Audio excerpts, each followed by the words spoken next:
Corona के खिलाफ जंग में भारत की भूमिका को अहम बताया है। उन्होंने अपनी बात के समर्थन में भारत की रिसर्च और मैन्युफैक्चरिंग क्षमता का भी जिक्र किया।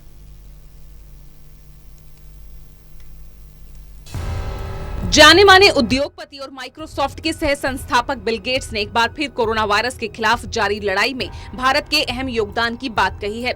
बिल गेट्स ने कहा कि भारत की रिसर्च और मैन्युफैक्चरिंग की क्षमता कोरोना से लड़ाई के खिलाफ काफी अहम है।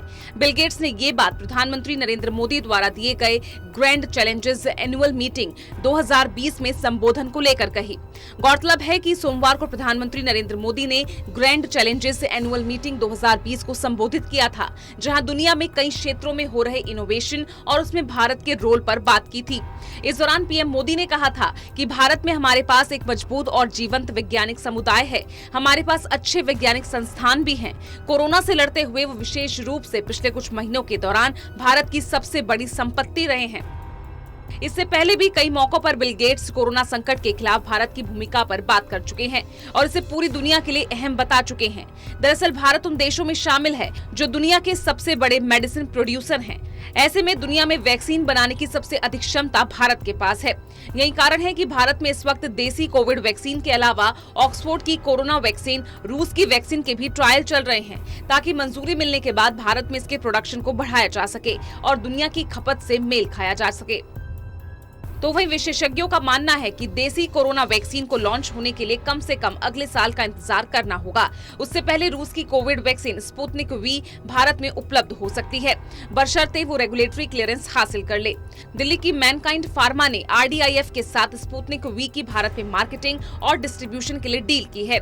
हालांकि कितनी डोज पर बात बनी है, ये अभी तक क्लियर नहीं। मैनकाइंड के अलावा डॉक्टर रेड्डी लेबोरेटरीज ने भी इसी वैक्सीन के लिए RDIF के साथ पार्टनरशिप की है। डॉक्टर रेड्डी लैब्स को 10 करोड़ डोज दी जाएगी। दूसरी तरफ इजराइल ने अपनी कोविड-19 वैक्सीन का नाम ब्री लाइफ रखा है। इंसानों पर इसका ट्रायल अक्टूबर के आखिरी हफ्तों में शुरू होगा।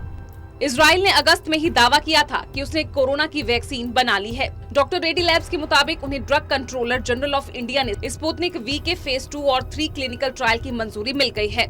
Multi render randomised control trial में ये देखा जाएगा कि वैक्सीन कितनी असरदार और सुरक्षित है।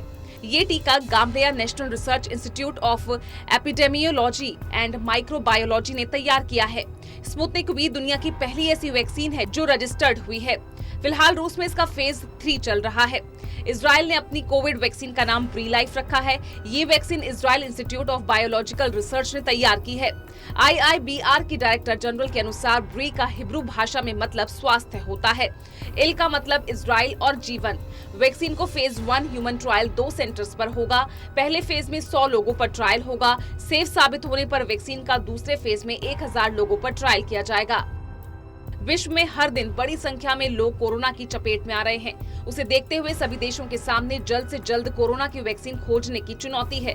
पूरी दुनिया जिस तरह कोरोना की वैक्सीन बनाने में लगी है, उससे उसके जल्द बनने की उम्मीद की जानी चाहिए। Special desk, total news.